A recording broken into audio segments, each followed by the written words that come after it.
Hey, welcome back to the channel. Hope you're having a good day or a good night. Wherever you tune in, I hope you're doing well. Today we got the GT Aggressor Pro. We're gonna be doing an unboxing, and we're also gonna be setting it up. And I also got my tool set over there. So I'm gonna be showing you the tools you need to set up as well. With that being said, let's get straight into it. Okay, so we got it open. And by the way, this is actually my second Aggressor Pro that I unboxed mine like yesterday. And one thing I can tell that's different is the box. So this right here, it got glue on it. It was glue sealed, but mine was staple.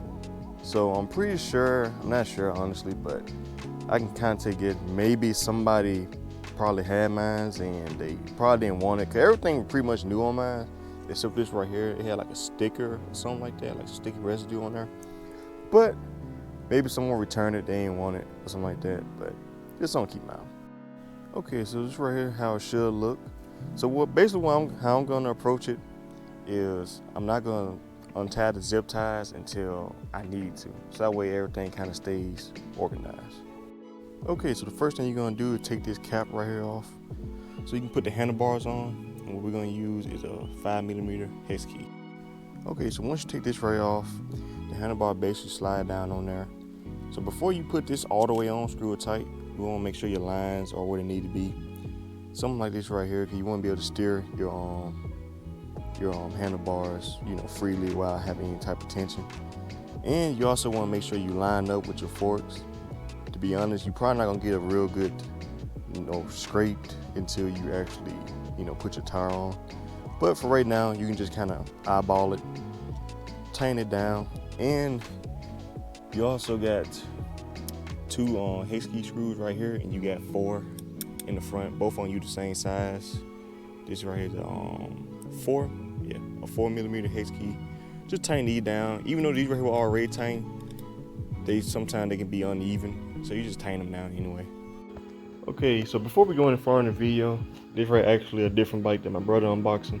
But on the other bike, I forgot to turn the forks around like this right here. So when you do it, make sure your front brake is pointed that way. Yeah, so the whole video might look like this. Look like it turned the other way, but not. Okay, so we installed the seat. We got the bike flipped upside down so we can put the tire on there. Now for this front brake cord, I'm gonna be honest, I've ran it through here, and basically I think it's a 5mm hex key screw. All you gotta do basically just loosen it up, and you're gonna see this right here basically just pops open, and you kind of just run it through. If you don't know what I'm talking about, you can't see how it is right there. But pretty much you gotta do is just unscrew it, run it through. And be honest, I'm not sure. My other bike wouldn't sell like with this much cord length. I don't want to say you're supposed to cut it, but yeah, I'm just gonna leave it for right now. I'm pretty sure I'll let you know if I cut it or not. Okay, so now we're finna get ready and install a tire. So be honest, I'm not sure what this right here is called, to be honest. I know it's quick release related, but all you're gonna do is just basically unscrew this part right here along with the spring and take it off. You're gonna stick it through here, because through here it's a hole. I can't see that now, but yeah, it's a hole through there.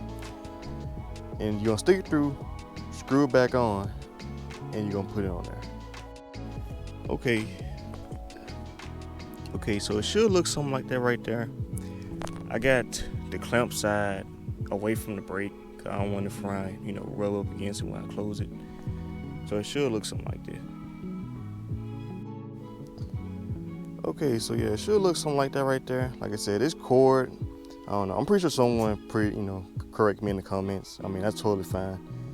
But yeah, I'm pretty sure you might have to cut that, cause you definitely don't want that to be, when you be riding, you don't want that cord to be flying everywhere.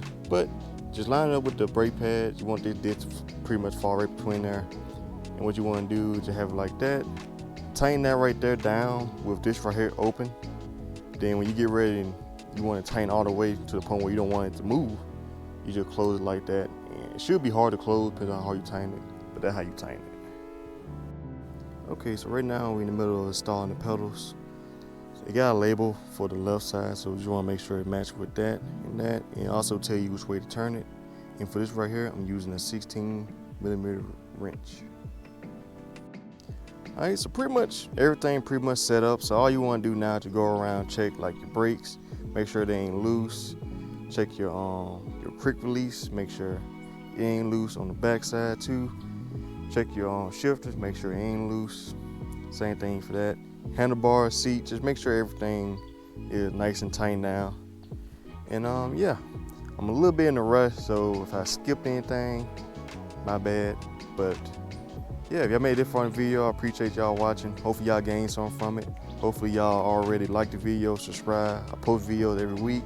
Do a lot of quad ride, mountain biking, finna get into it, and a lot of outdoor stuff. So if you're not already, subscribe to the channel. I hope to see y'all next one. Y'all take it easy.